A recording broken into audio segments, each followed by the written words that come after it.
तर मुंबईमध्ये पाऊस आला की रस्त्यांवर पाणी हे साचतच असतं। ही आता काही खरं तर नवीन गोष्ट राहिलेली नाहीये, पण या साचलेल्या पाण्याखाली दडलेला धोका हा किती मोठा असतो याची प्रचिती आज पुन्हा एकदा आली।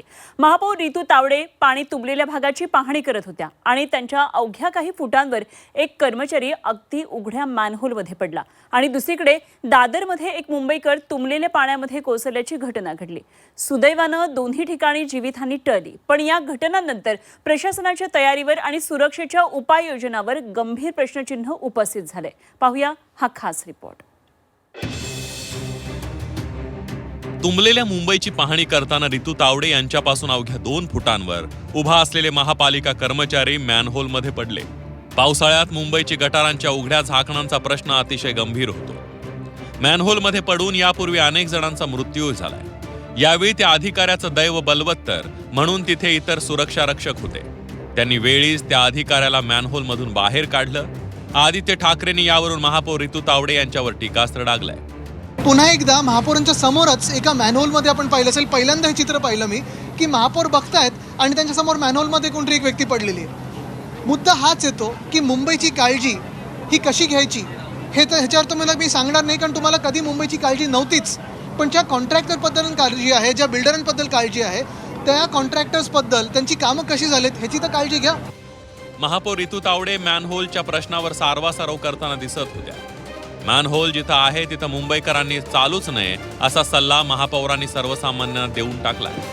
सर्वात जर महत्त्वाचा पावसाचा कुठला मोठा विषय असेल तो मॅनहोल्सचा। आता तुम्ही इथे पाहिलं, या ठिकाणी पाण्याच्या खाली मॅनहोल्स आहे, तर तो आपल्याला दिसत नाही। परंतु आता आता तुम्ही पाहिलं तर ही फलकं पण इथे दिलेली आहेत। काही ठिकाणी काम चालू आहे आमचं, त्या ठिकाणी आम्ही पूर्ण कचरा काढायचं काम करतोय, जो रस्त्याने येतोय। ऑलरेडी आम्ही 1.5 महिन्यामध्ये तो कचरा काढला होता, पण आता रस्त्यावरती असलेला कचरा तो स्लोपिंग असल्यामुळे त्या ठिकाणी जमा होतोय। पण तिथे आपण खबरदारीचे फलक पण लावतोय। मुंबईकरांनी कोणीही चालताना फलक वाचून त्याच्या बाजूनी जायचं, त्या मॅनहोल्सवरून कोणीच चालायचं नाही। सकाळी 7च्या सुमारास दादर स्टेशनजवळ एक मुंबईकर तुंबलेल्या पाण्यात पडल्याचं पाहायला मिळालं। सुदैवानं तिथं उपस्थित माध्यम प्रतिनिधीनं त्या मुंबईकराला मदतीचा हात दिला। बचावलेल्या मुंबईकरानं महापालिका प्रशासनाच्या नावानं बोट मोडली। या घटनेवरून माजी महापौर किशोरी पेडणेकर यांनी टीका केली आहे। इधर खड़े, पानी कम नहीं हो रहा है, डूबने वाले। आपका नाम? यूसुफ खान। सरकार से क्या कहेंगे? कुछ नहीं करेंगे, कुछ करने वाली सरकार।